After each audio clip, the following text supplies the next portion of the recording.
quiero darles una bienvenida a todas las personas que hoy en la tarde siempre están brindando su tiempo para capacitarse en favor a los pacientes. Y además de eso, felicitarlos porque esto es, es un importante paso para comenzar a sensibilizarnos nosotros como médicos sobre esta condición que, si bien mis colegas han puesto sobre el tapete que no tenemos unas incidencias claras, lo que sí vemos al día es que cada vez tenemos más pacientes que debutan con diabetes tipo 1 y en sus formas más graves. Durante la pandemia hemos duplicado los pacientes de cetocidosis, tanto en el seguro y sé que también en el Ministerio de Salud.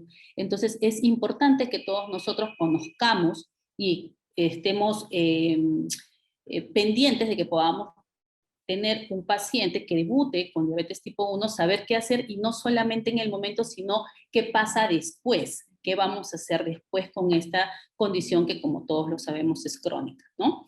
Y para esto voy a permitirme compartir la ponencia sobre el tratamiento. Si bien es cierto, nosotros en esta parte queremos comentarles cómo hacer la insulinoterapia intensiva, pero me parece importante primero saber qué son las insulinas actuales que tenemos no solamente en el país, sino también en el mundo, y que hasta el momento nos permiten salvar la vida de estos pacientes. Vamos a empezar. Entonces, yo soy Yuli Angulo, muchos de ustedes me conocen en el Hospital María Auxiliadora, que es uno de los más grandes ahora participando. Tengo gratos amigos, compañeros de estudio, que los he visto que están participando. Y bueno, vamos a empezar como hablamos de las insulinas. Entonces, el año pasado las insulinas, el descubrimiento de la insulina cumplió 100 años, ¿no? Salvando realmente vidas. Empezó, como siempre, con una perrita, donde se descubrieron las primeras insulinas, y a lo largo del tiempo hemos ido haciendo el primer tratamiento a nivel del mundo en 1922, el primer tratamiento de un niño con insulina, y luego ya hubo la masificación de la producción hasta que después encontramos la NPH, que fue la primera que se comenzó a poner con los pacientes de diabetes, no solamente tipo 1, sino los pacientes que tenían diabetes, y se comenzó el tema del tratamiento, que sí podría haber sido 1, 2, 3 veces. Entonces era, digamos, las investigaciones de ese momento. Luego comenzó la aparición de la diferencia entre diabetes tipo 1, diabetes tipo 2, el control metabólico en los años 70 con la hemoglobina glicosilada. Luego vienen las insulinas recombinantes humanas, hasta que aparecen las insulinas rápidas, de acción rápida y de acción lenta, ¿no? Entonces, ya hacia el año 2017 comienzan las insulinas ultra rápidas para el manejo de las insulinas. Entonces, dicho esto, las primeras ponencias nos han explicado cuál es la fisiopatología de la diabetes. Ya sabemos que es una enfermedad crónica, que hay una destrucción masiva de las células beta que no tenemos aún. ¿Cuáles son las causas claras? Hay varias hipótesis. Sin embargo, el tratamiento sigue siendo la insulinoterapia, porque lo que buscamos es que imitemos lo mejor posible la producción del páncreas en el tema de insulinas, ¿no? Entonces, en esta charla vamos a conversar un poquito de la historia, cuáles son las nuevas insulinas, las tendencias que tenemos actualmente para poder buscar y lograr esta terapia bien conocida en busca de poder imitar la fisiología del páncreas, ¿no? Y luego hablaremos un poquito de los cálculos de insulina y también veremos algunas conclusiones. Hasta aquí tengo que decirles que yo no tengo ningún conflicto de intereses, entonces vamos a comenzar hablando de la historia de las insulinas. En el año 41, el doctor Robert Lawrence escribió que el mejor método para mantener una glicemia en ese momento era a tener inyecciones entre 4 y 6 veces al día de insulina, ya que en ese momento, más o menos por los 30, se proponía que el tratamiento de insulina fueran 2 veces al día, y se hizo aquí una interesante investigación entre los pacientes que recibían tratamiento antes del año 30 y después del año 30, viendo que las complicaciones futuras fueron más frecuentes en aquellos pacientes que recibían tratamientos antes de los años 30 que los que recibieron después del año 30, como lo proponía en ese momento el doctor Robert Lawrence. Y ya el doctor Jackson, el primer pediatra americano, utilizó este método de una multidosis de insulina asociada a una insulina basal. Y en los 80 ya se introdujo este método de insulinas múltiples para tratar la diabetes tipo 1 y de esta forma disminuir o prevenir las complicaciones a largo plazo. Entonces, la insulina humana comienza en el año 22 con una terapia con la insulina regular, y lo que hicieron ahí fue modificar con ciertos aminoácidos para poder simular la insulina que nosotros producimos a través del páncreas. Entonces las primeras fueron las insulinas bovinas, las insulinas porcinas, que se comenzaron a emplear para la diabetes, ¿no? Estas insulinas, hasta el día de hoy, la gran mayoría, por no decir el 90%, se introducen por vía subcutánea. Y esto es importante para entender luego la fisiopatología de esta administración de las insulinas. Solamente hasta el momento hay una que es inhalada y que no está aprobada para el tratamiento de los niños, ¿no? Entonces, las insulinas bovinas y porcinas, las insulinas humanas, tuvieron varias cosas o varias lagunas, por decirlo así, que hicieron que el tratamiento tenga que seguir avanzando. En extra, las deficiencias que se tenían, que no lograban mantener las horas de acción en el día por más de 24 horas o dando las 24 horas. Muchas veces teníamos que ponerlas dos o tres veces al día, influyendo en la calidad de vida del paciente, ¿no? Entonces, en relación a esto, las investigaciones mundiales comienzan a buscar nuevas insulinas que nuevamente se centren en imitar los patrones fisiológicos que en mayor medida puedan ayudar a los pacientes, ¿no? Y de esa forma llegamos a la insulinoterapia en pediatría actualmente, que sigue siendo compleja, y es compleja porque cada metabolismo es diferente, entonces la sensibilidad frente a la insulina en cada uno va a cambiar, también el tipo de actividad, que puede ser una actividad física variable, el conteo de carbohidratos, el tipo de alimentación, ¿no? El tipo de alimentación de diferentes regiones dentro de nuestro país inclusive, como lo habían comentado, el ciclo menstrual será diferente, el ciclo menstrual, el requerimiento de insulinas cuando una niña es puber y que ya tiene el ciclo menstrual, o el fenómeno del alba, que será diferente en niños que en adolescentes, ¿no?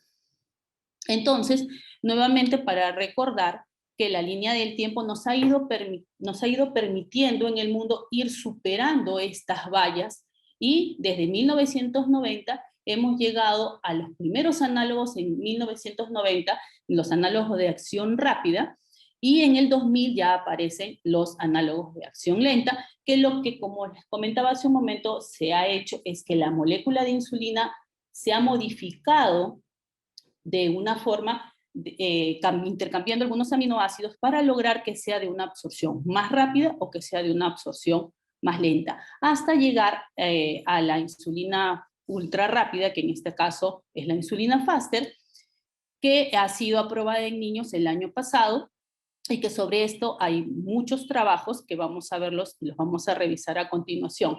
Acá les dejo un esquema de las insulinas actuales. En nuestro país contamos con todas. Tenemos los biosimilares, inclusive, como la Basaglar.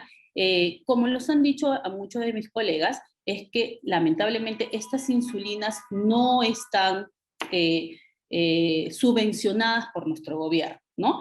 Pero la industria sí está en el país, tienden a ser muy caras, y hasta el momento, para que ustedes tengan una idea, los padres pueden estar gastando entre 800 y 900 soles solo en insulina si es que el gobierno no tiene la subvención de las mismas, ¿no? Y como ustedes ven acá, tenemos las insulinas de tipo ultra rápida, como la insulina Faster, que tiene un mecanismo de acción que puede durar entre 10 y 20 minutos y no tiene un pico de acción. Generalmente es un pico que trata de simular la ingesta de carbohidratos, que generalmente se da entre 1 a 3 horas después de haber puesto, y dura hasta 5 horas. Y tenemos las insulinas análogas, como la aspartina, la glulicina, la lispro, que empieza su mecanismo de acción 15 a 35 minutos después de que se la pone, ¿no? Luego tenemos la insulina regular, que es la conocida por todos, la insulina cristalina, que comienza a actuar entre media hora y 1 hora después de estar colocada, y su mecanismo de acción es de 2 a 4 horas después. Dentro de las insulinas basales, tenemos la insulina NPH, que, que no interesa tanto el mecanismo de acción inmediato, porque como dice, es una insulina basal, y lo que nosotros estamos buscando es que nos dure lo más extenso posible durante el tiempo. Estas insulinas de NPH empiezan su acción de 2 a 4 horas y comienzan a quedarse en el cuerpo de forma activa con un pico entre 4 y 12 horas, y pueden estar durando, cuando recién empiezan en algunos niños, podrían estar durando hasta 12 horas y muy pocas veces a 24 horas. Dentro de los análogos de insulinas tenemos la insulina glargina, el Determil, y actualmente las nuevas insulinas, la glargina 300 y el degludec, que ya conversaremos sobre ellas. Y la diferencia entre ellos es que no tienen un pico.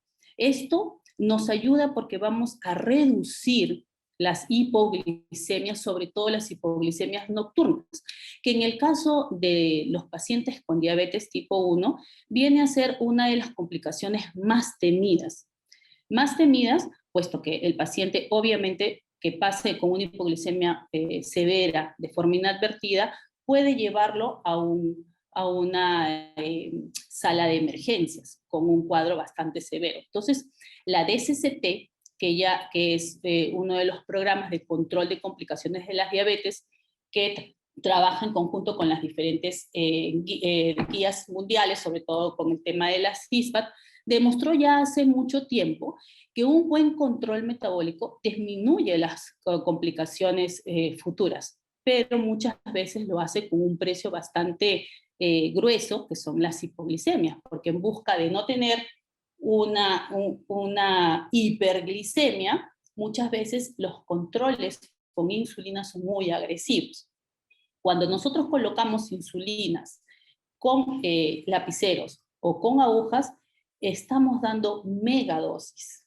No alcanzamos para nada el control fisiológico. Y esto, si no se va conjuntamente con la ingesta de carbohidratos y con los tiempos conocidos de cómo actúa cada insulina, puede provocar una hipoglicemia postprandial o una hipoglicemia nocturna. Entonces, cuando nosotros ajustamos una insulinoterapia de una forma intensa, podemos hacer una hipoglicemia severa, pero cuando la desajustamos y la dejamos un poco más libre, entonces comenzamos a ver que aparecen las primeras complicaciones. ¿Y cómo lo hace la DSCT? Demostró que con una hemoglobina glicosilada cerca a 7 comienza a aparecer la retinopatía como primera complicación y seguida de la nefropatía. Es por ello que se propone que el grupo con pacientes de diabetes tipo 1 se mantenga con los tiempos rangos dentro de lo más rápido posible cuando el paciente haya debutado. No debemos esperar, si el paciente debuta a las 6 horas ya deberíamos tratar de estar con unas glicemias dentro de tiempo rango. Y tratar de tener una meta metabólica con una hemoglobina glicosilada en niños menores de 18 años, menor de 7, que es la propuesta que hace la Asociación de Diabetes Americana como ADA, o una meta de glicemia postprandial no mayor a 180 miligramos por decilitro, que también es una propuesta de la ADA, o mayor a 160 en la Federación Internacional de Diabetes, que es la IDF, ¿no? Entonces, como les comentaba, el cuco de la diabetes es las hipoglicemias. Y para enfrentar esto es que también en el mundo se ha buscado formas de poder controlar las glucosas sanguíneas. Y ahí es donde se empieza la tecnología, ¿no? Los monitores continuos de glucosa, las bombas de insulina en circuito abierto, en circuito cerrado, pero lamentablemente estas tecnologías no todos tienen el acceso por limitaciones culturales, por limitaciones económicas, profesionales, educativas, etc. Entonces, lo que vemos es que cuando hacemos hipoglicemias severas, el control metabólico, como les comentaba hace un momento, hace que haya un mayor riesgo de las complicaciones. Y este es un segundo cuadro donde vemos que entre la hemoglobina glicosilada sea menor, hay una hipoglicemia más severa, y entre sea mayor comienzan las complicaciones como la retinopatía. A mérito de hacer un recordaris de lo que buscamos con las insulinas, tenemos este cuadro donde vemos el rango de la glucosa por la ingesta de los carbohidratos. Entonces, ¿qué es lo que buscamos idealmente? Que la insulina empiece en un tiempo de acción que llegue a cubrir la ingesta de carbohidratos que consume el paciente, tanto al momento que empieza a comer como las 2 horas después del postprandial. Y de esta forma, como lo ven en la primera imagen, encontremos un nivel de glucosa lo más estable posible sin estas variaciones que podríamos presentar en la segunda imagen, que vemos que podemos encontrar una insulina adecuada para el carbohidrato que voy a ingerir, pero en este caso es insuficiente y el postprandial quedaría con una hiperglicemia. O quizás al contrario, empiezo muy tarde la acción de la insulina para los carbohidratos que ingiero y la acción de la insulina llega a ser más tardía, causando una hipoglicemia postprandial, ¿no? Entonces, para esto también debemos recordar que la acción de la insulina endógena y la insulina subcutánea son diferentes. Cuando nosotros tenemos nuestra insulina endógena que es producida por nuestro páncreas, esta va a ir a suspender todo el sistema hepático de la glucogenólisis, cosa que no va a pasar con la subcutánea, porque la subcutánea, al ser administrada a través de los monómeros, no va a alcanzar a suspender todo este sistema hepático de la producción de glucosa, de tal forma que no solamente vamos a tener la glucosa de los carbohidratos, sino la que el sistema hepático todavía va produciendo. Y esto es lo que hace que los pacientes con diabetes tipo 1 muchas veces no puedan controlar sus niveles de glucosa, ¿no? Entonces, hay que volver a recordar que la búsqueda de las nuevas insulinas, lo que nosotros buscamos es que haya una imitación lo más cercano posible a la producción de insulina fisiológica. Entre esto, lo que estamos buscando son unas insulinas ultra rápidas. ¿Cómo funcionan actualmente las insulinas prandiales, las insulinas regulares humanas o la insulina cristalina? Como lo vemos acá, es una insulina que estructuralmente es idéntica a la insulina secretada fisiológicamente. El problema, como lo ven aquí en azul, es que la insulina comienza a actuar media hora después que se ingiere el alimento, por lo cual, si la duración es 2 a 4 horas después, haciendo un pico de la insulina cristalina, llevará a hacer una hipoglicemia postprandial, porque no alcanzará el pico de la glucosa por los alimentos ingeridos. Y este es uno de los principales problemas que enfrenta la insulina cristalina. Los que vemos pacientes regularmente con diabetes, sabemos que no es tan fácil pedirle a un niño que utilice o se ponga su insulina subcutánea y espere media hora a ingerir los alimentos. Esto no es tan fácil. Y decirle a una madre cotidianamente, póngale usted la insulina media hora antes y espere mientras hace sus deberes para que el niño coma, tampoco se cumple a cabalidad. Pues ustedes saben, como la mayoría de los pediatras son casados y saben que es difícil mantener una hora regular. La mamá se pone a hacer sus cosas y cuando se da cuenta ya le toca la comida al paciente. Entonces, ¿por qué hay una demora en la absorción de la insulina? La insulina, cuando ingresa al subcutáneo, va a ingresar en hexámeros. Estos hexámeros van a ser diluidos en el pH subcutáneo, van a tener que comenzar a hacer una división en dímeros y después en monómeros, y esta situación va a durar aproximadamente media hora. Entonces, las insulinas ultra rápidas lo que han hecho es modificar esta situación colocándole algunos aminoácidos para hacer de que la absorción sea más rápida. Y esto lo han logrado los análogos de insulina, haciendo que la absorción sea entre 10 y 15 minutos. Tampoco hemos logrado aún que sea de forma inmediata. Y bajo esta búsqueda de nuevas insulinas, se aprobó el año pasado el uso de la insulina Faster Aspártica para el uso de pacientes pediátricos. Y lo que hace la insulina aspártica es modificar su estructura colocándole la niacinamida como vitamina B3 para que acelere la formación del monómero y de esa forma modifique la absorción y la haga más rápida, y utiliza aminoácidos como la L-arginina para que esta sustancia sea más estable y no se precipite, ¿no? Y sobre la insulina aspártica hay una serie de trabajos que se han hecho tanto de forma experimental como de forma en pacientes del día a día. Este trabajo es uno de los trabajos que se hizo para medir la farmacocinética y la farmacodinámica de la insulina aspar en pacientes adultos. Esto fue un trabajo experimental que se hizo en pacientes hospitalizados, clampados con insulina y dextrosa, ¿no? Para valorar cómo iba el inicio de acción de la insulina Faster Aspártica.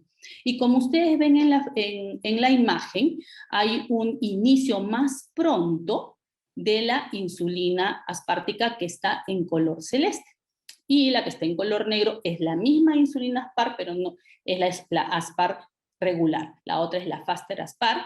Y lo que se vio en este trabajo es que tenía una absorción en sangre en 2.5 minutos, era definitivamente mucho más rápido, y su inicio de acción era mucho más rápido que la insulina aspar regular, que iba de 4.9 de la Faster a 11.2 que demoraba la aspar regular. Y en esta otra imagen donde vemos cómo actúa todo el tiempo, las 4 horas que dura esta insulina, vemos también que en este grupo de pacientes logra haber un desplazamiento de la curva hacia la izquierda porque tiene un inicio más rápido de esta insulina. Entonces, haciendo esto, que aquí el paciente a las 2 horas empieza con el inicio más pronto de la insulina, con la insulina aspártica, hay insulina más rápida en sangre, y a las 2 horas todavía no tenemos hipoglicemia, que es lo que nosotros buscamos, que no haya una hipoglicemia post-prandial, ¿no? Y aquí a las 4 horas termina casi en el mismo tiempo de acción que lo hace la insulina aspar regular. Haciendo estos trabajos en pacientes adultos, tenía que hacerse en pacientes pediátricos. Y aquí se hizo el estudio 11-7, porque el 11-8 fue en adultos, y aquí se comparó a los pacientes pediátricos que eran menores de 17 años y se hizo 3 grupos. El primer grupo puso la insulina, perdón que no sé, ¿alguien está con el micro abierto? Si quieren preguntar, están libres de hacer la pregunta. Bien, entonces en este estudio multicéntrico, lo que se hizo fue dividir a los pacientes en 3 grupos. El primer grupo, que es el que tiene el azul más intenso, era aquel paciente que era el que tenía Faster, la insulina Faster de forma regular y que se la colocaba antes de la comida. El que es plomo, también se colocaba la insulina Faster Aspar antes de la comida.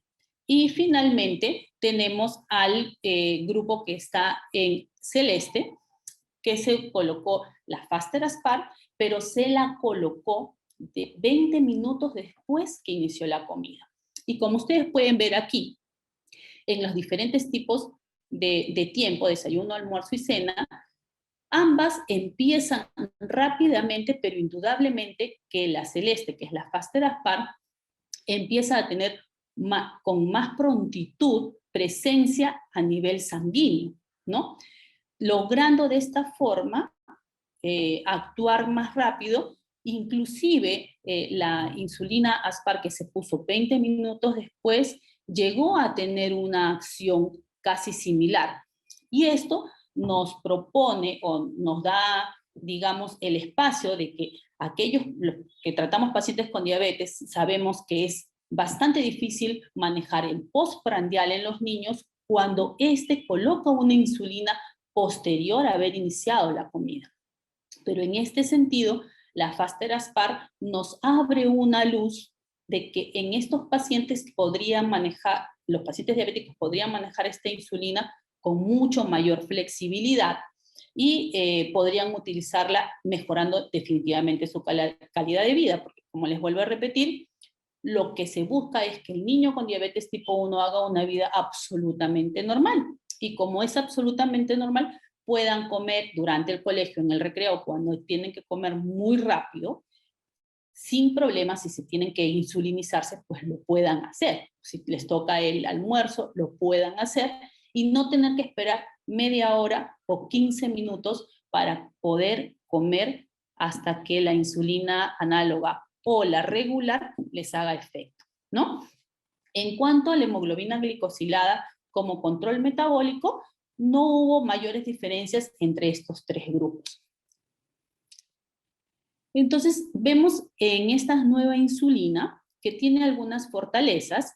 Dentro de ellas es el inicio precoz de acción, que nos permite que tengamos mayor flexibilidad y que inclusive podríamos permitir de que se pueda colocar hasta 20 minutos después que inició su comida. Pero el tema es que aún faltan estudios pediátricos en la vida rutinaria y que sería fabuloso que se puedan hacer también en nuestro país. Porque, como le digo, la población pediátrica que tiene diabetes tipo 1 no es como la de Estados Unidos, que viene a ser el primer país en Latinoamérica con mayor incidencia de diabetes tipo 1, pero tampoco es despreciable y todos tienen el mismo derecho de tener la mejor calidad de vida para que los niños sigan su desarrollo normal, ¿no? La otra fortaleza que tiene Faster es que se puede dar en polo, subcutáneo, se puede utilizar como múltiples dosis o se puede utilizar en bombas de insulina. Y la otra es que ya se ha aceptado el uso de la Faster Aspártica desde el primer año de edad.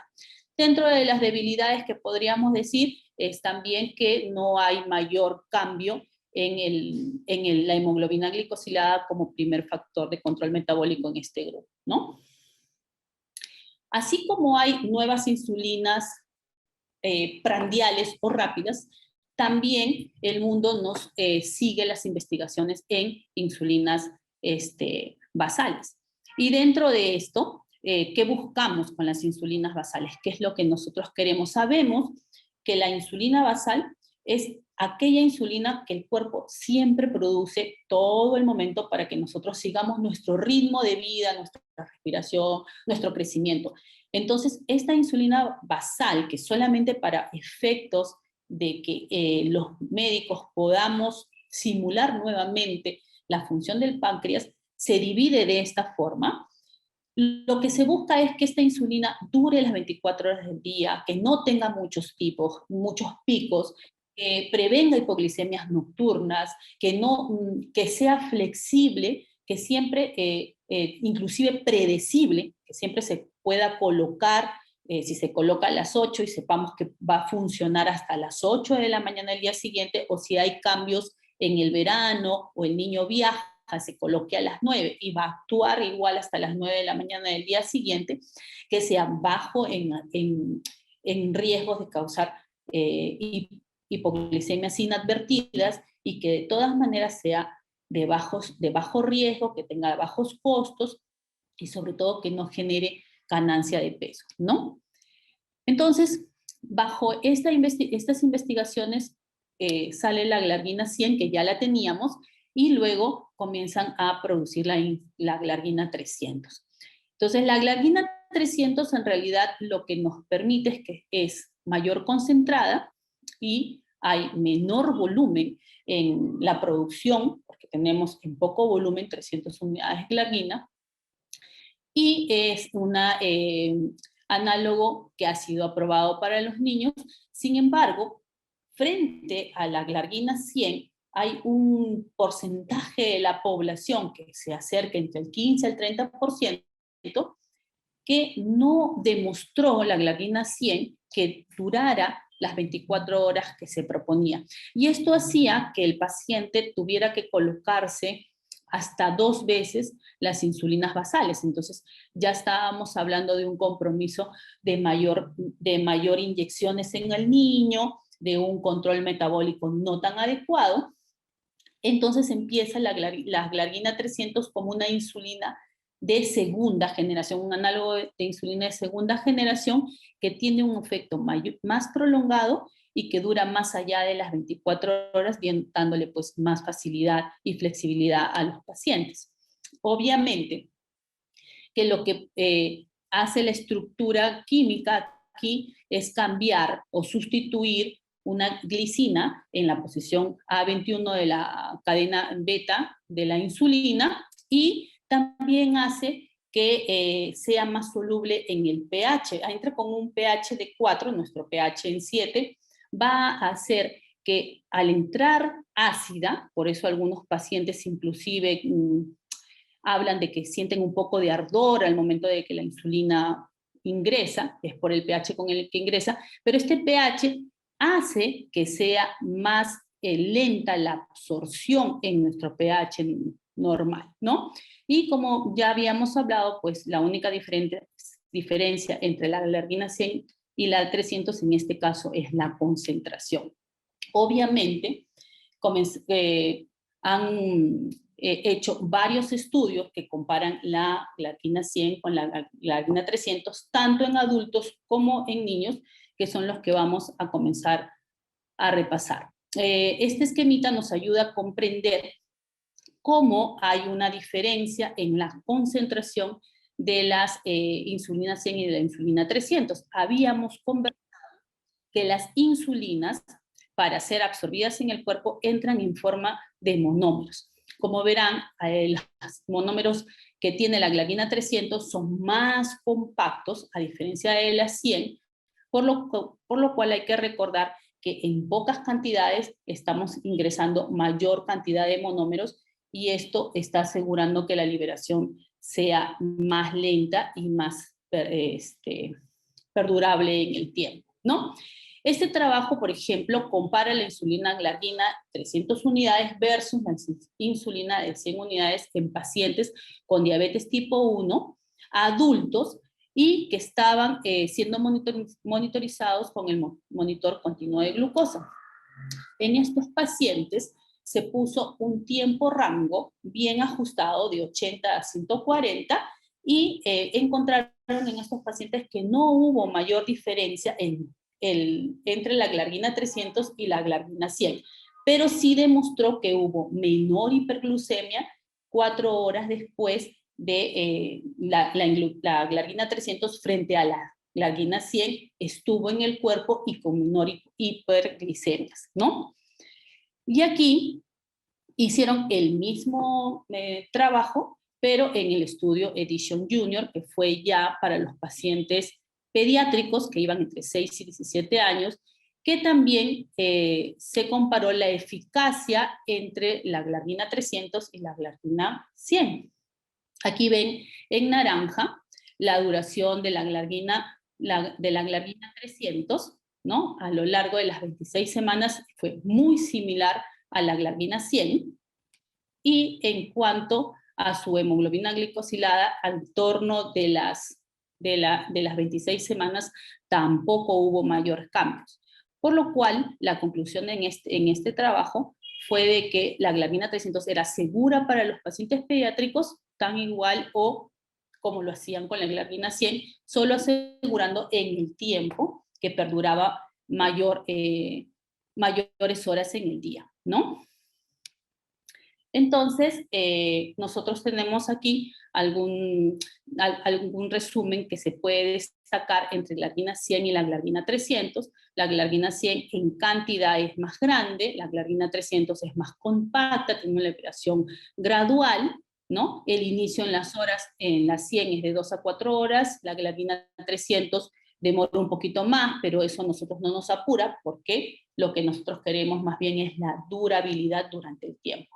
La glargina 100 sigue teniendo un pico muy mínimo entre las 8 y las 12 horas, la glargina 300 el pico es mucho menor, y la duración de la glargina 100 en los trabajos demostró que había entre 20 y 22 horas de duración, mientras que la glargina 300 demostró que superaba hasta 30 y 36 horas.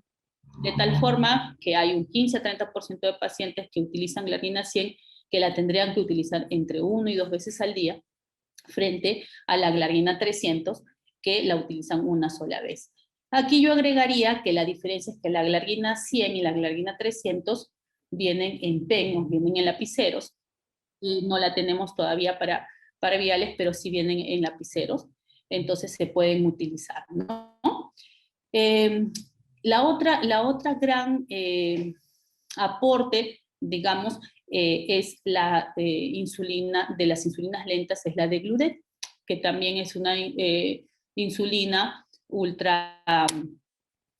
análogo de insulina ultralenta, que se ingresa para el uso de los pacientes pediátricos, también están aceptadas para los pacientes pediátricos, y aquí lo que se hizo en su estructura molecular fue eliminar el último aminoácido de la cadena beta, y esta se unió a este ácido graso hexadecanoico, a la lisina B12, y de esta forma hace el cambio de estructura molecular de la insulina Degludec, y esta insulina inicia su acción de media hora a 1 hora y media, teniendo un pico de acción bastante mínimo y asegurando también una duración mayor de 24 horas.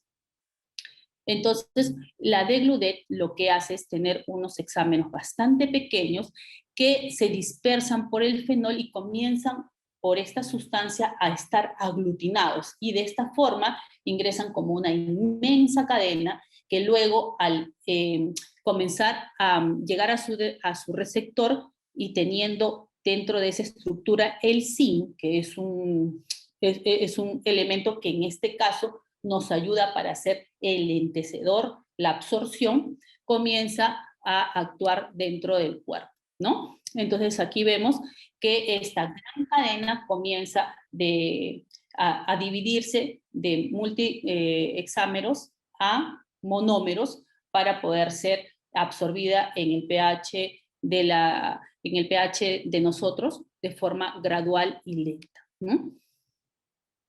Entonces, ¿cómo hacemos nosotros el cálculo de las insulinas? Ya conociendo todas las insulinas, ya sabemos que tenemos las insulinas regulares, que sabemos que tenemos las insulinas análogas y las ultra rápidas.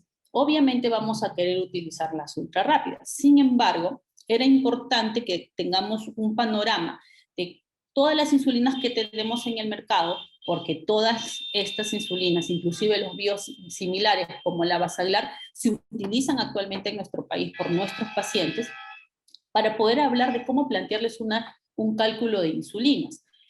Para el lado de Latinoamérica, nosotros sabemos que calculamos las insulinas por cada 15 gramos de carbohidratos. Pero el cálculo de insulinas es un espectro y será diferente utilizar el cálculo de insulinas para los prepúberes que para los púberes. Y además va a depender de muchos factores, ¿no? Ya hemos hablado ahorita de la edad, también hablemos del peso, en qué etapa de pubertad estará, las fases, en qué fase de su diabetes estará, ¿no? Si está utilizando unos sitios de inyección adecuados. Hay algunas personas que por el efecto de que no le duela, se colocan siempre en el mismo lugar, haciendo una lipodistrofia. El niño no siente el dolor, pero tiene la insulina que está acumulada ahí, y entonces esto definitivamente va a alterar la pauta de la insulina. También vamos a adherir ahí cómo conservan las insulinas, si las conservan de forma adecuada, si las utilizan en ampolla, las utilizan en lapicero, etcétera, ¿no? Entonces, cuando nosotros buscamos, decimos, queremos la forma correcta de entrar a la insulina, pero la insulina no entra de una forma correcta, lo que entra de una forma inteligente. De esta forma podemos hablar inclusive que las nuevas insulinas que se están hablando ya a nivel de insulinas inteligentes que se puedan liberar en relación a la glucosa que uno tiene en el momento que come, ¿no? Entonces, la insulinoterapia es individualizada al paciente. Sí tenemos algunos rangos. Cuando nosotros tenemos un paciente que debuta con una cetoacidosis diabética y está en su fase de remisión, la recomendación es que empecemos con una dosis menor a 0,5 unidades por kilo día. Y esto lo hacemos porque sabemos que este paciente va a empezar con una fase de luna de miel y muchas veces terminan requiriendo unas dosis muy pequeñas o no requiriendo dosis por un tiempo hasta que nuevamente comience a requerir insulinas externas. Los niños prepúberes que ya están fuera de esta fase de remisión generalmente van a requerir entre 0,7 unidades a 1 unidad por kilo día, pero esta puede cambiar si el paciente está en una fase puberal o si tiene una fase menstrual, que inclusive pueden llegar a requerir 2 unidades por kilo día. Entonces, no hay mínimo, no hay tope. Esto va a depender muchísimo del metabolismo del paciente, la actividad física del paciente, ¿no? Ahora, ¿cómo se propone la distribución de las insulinas? Como les dije hace un momento, la forma de dividir las insulinas tanto para la insulina basal como para las insulinas rápidas ha sido una forma que para el médico sea fácil de explicarle al paciente y sea fácil de indicarle al paciente, ¿no? Pero sabemos nosotros que la insulina en nuestro cuerpo es una sola. Nosotros no tenemos una basal y una rápida. Tenemos una sola insulina que tiene 2 tiempos de acción de acuerdo a los requerimientos que tenemos. Sin embargo, sabemos que las insulinas para nuestro metabolismo básico generalmente es poquísima. Se viene cambiando esto fisiológicamente cuando el niño comienza a tener la actividad de la hormona de crecimiento, que sabemos que va a requerir va a requerir mayor cantidad de insulina. Estamos hablando de una fisiología normal, y esto es lo que se conoce con el fenómeno del alba, ¿no? Que el paciente puber, que a partir de las 3, 4 de la mañana comienza a requerir más insulinas y no sabemos por qué. Algunos pacientes decían no sabemos por qué, y es por el estímulo de la hormona de crecimiento que hace el efecto de fenómeno del alba, y entonces el niño a partir de las 3 de la mañana, en el caso de los púberes, comienzan a tener este fenómeno del alba. Bien, entonces cuando nosotros hemos hecho nuestra dosis total de insulina, la recomendación es empezar con un 30 a 45% de esa dosis total de insulina para la acción basal, ¿no? Y quedando el resto para las insulinas rápidas. A veces, y cuando utilizan algunos análogos, se pueden utilizar 50 y 50. Pero es importante que conozcan con qué tipo de insulina van a empezar para que comiencen a plantear cómo va a ser la insulinoterapia de ese paciente. Si ustedes utilizan cristalina y NPH, sabremos que a medida que el paciente vaya pasando sus años de insulina, si está con NPH, lamentablemente tendrá que pincharse 2, 3 o hasta 3 veces al día para mantener una insulina basal durante todo el tiempo. Hablando de este punto, tengo que remarcar que en todos los trabajos que se han revisado hasta el momento, no se ha demostrado que las insulinas premezcladas sean buenas para los pediátricos. Entonces, hasta el momento lo que hacemos es utilizar una insulina rápida y una insulina basal.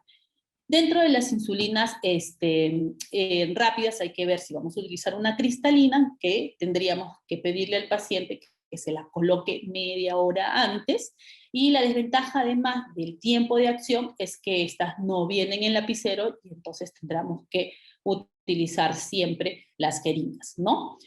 Desde el punto de vista de la vida cotidiana, los niños son, como les dije, difícil de que esperen esta media hora.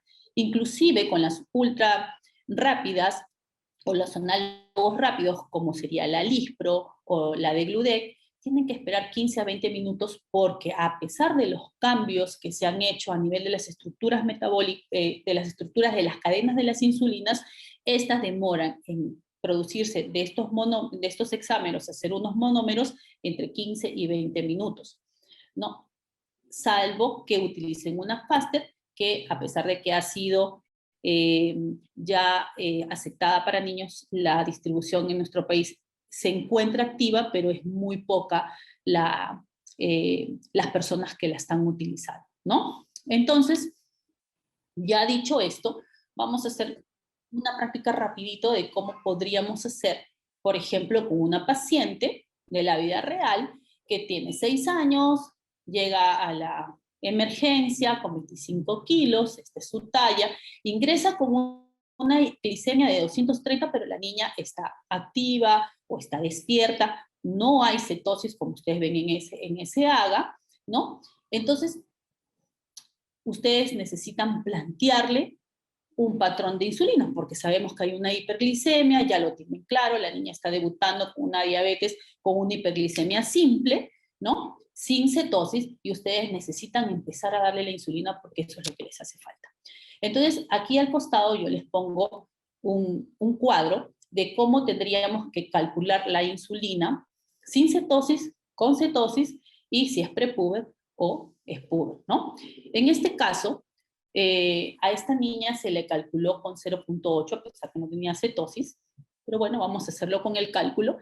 Entonces sería 0.8 por 25, estamos hablando que tenemos 20 unidades de insulina para esta paciente, se propone que el 40% sea para la basal, que serían 8 unidades, y 60% para las insulinas rápidas o prandiales, que en este caso serían 12. Entonces tendríamos 6 unidades para el desayuno, 6 unidades para el almuerzo y 6 unidades para la cena.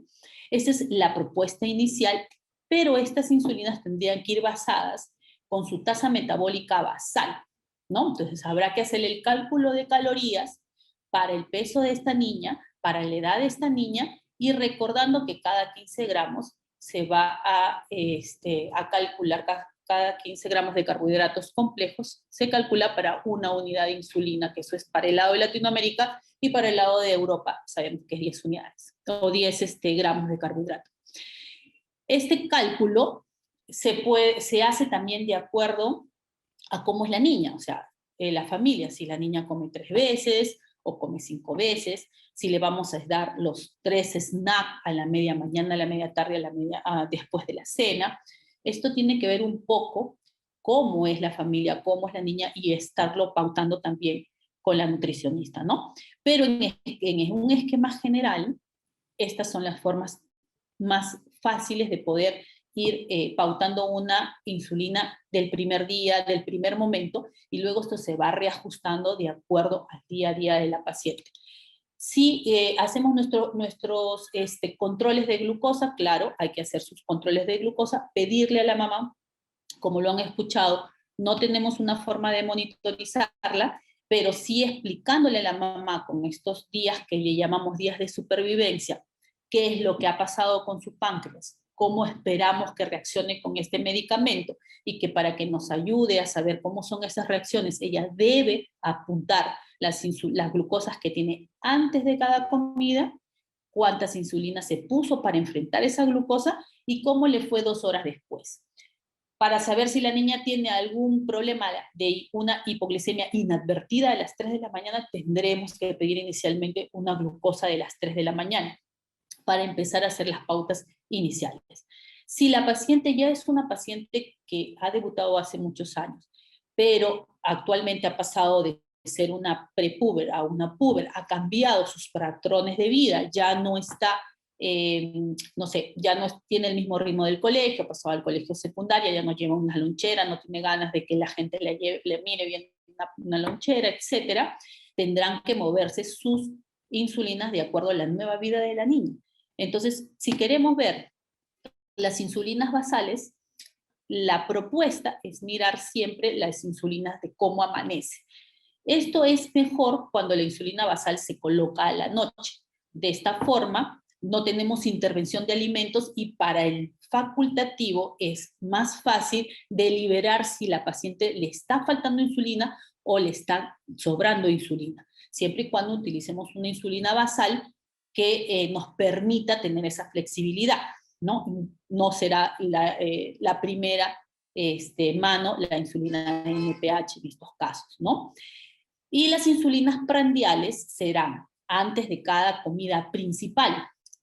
Como les vuelvo a repetir, depende de la familia, hay personas que comen hasta 4 veces al día como comidas principales. Si comes más de 30 gramos de carbohidratos, la propuesta es que tengas que recibir insulina. Más allá de 30 gramos de carbohidratos, hay que dar una unidad de insulina. Entonces, hay personas que lonchan más de 30 gramos de carbohidratos. Entonces, de esta forma, tendremos que ir pautando cuáles serán las insulinas y cuántas unidades de insulina requerirá la niña.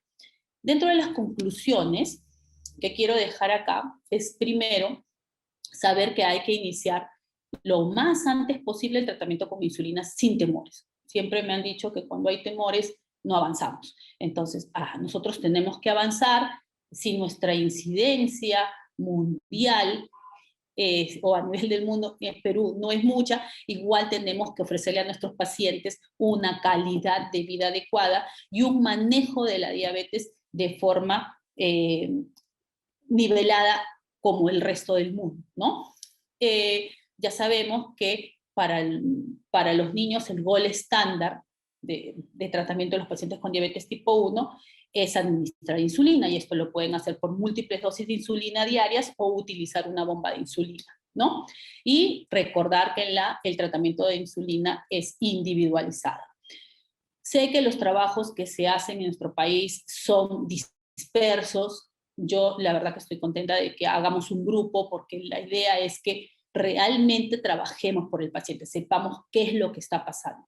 Y este trabajo que presentamos con el grupo de endocrinólogos, con mi grupo de diabetes, de endocrinólogos pediatras, que presentamos a la ISPAT el año pasado, fue un grupo que nos dio algunas conclusiones interesantes. Si bien es cierto, esto fue un grupo que tienen las posibilidades de tener insulinas ultra rápidas y algunos de ellos tener tecnología, vimos que la calidad de vida del paciente es buena, pero la de los padres no. Los puntajes más bajos fueron para los padres. Y lo otro interesante de este punto fue de que a pesar de que los niños tienen un buen tratamiento de insulina, la relación que tienen con su médico pediatra o su médico endocrinólogo no es tan buena, ¿no? En estos test que se hicieron para ver calidad de vida. Entonces eso nos deja a nosotros el pensamiento de que no estamos llegando al paciente para que ellos pudieran mejorar en su calidad de vida, que es algo que buscamos en todas las enfermedades crónicas. Y en el contexto de diabetes, también cuando hubo el tema de la pandemia, pues al igual que todas las enfermedades crónicas, se quedaron desprotegidos. No solamente tal del MINSA se hizo trabajo sobre cómo hacer seguimiento a estos pacientes, también lo hicimos en el Seguro Social, y comenzamos a seguir a nuestros pacientes durante el tema de diabetes y encontramos interesante lo que se ha reforzado muchísimo: educación.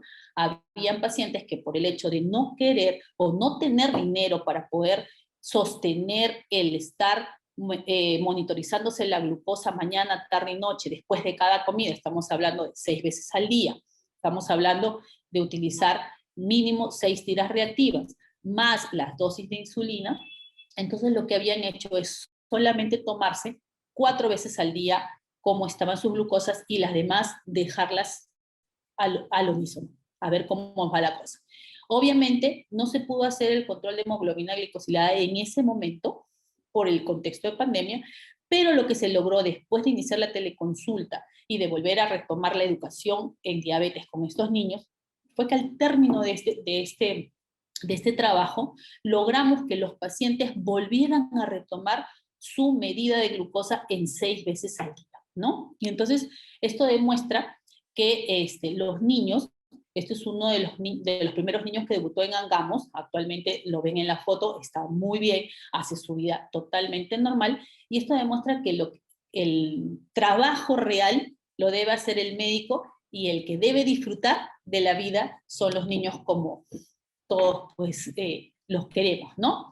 Y definitivamente la ayuda que dan todos los laboratorios siempre es agradecida por estos niños que tienen menos recursos.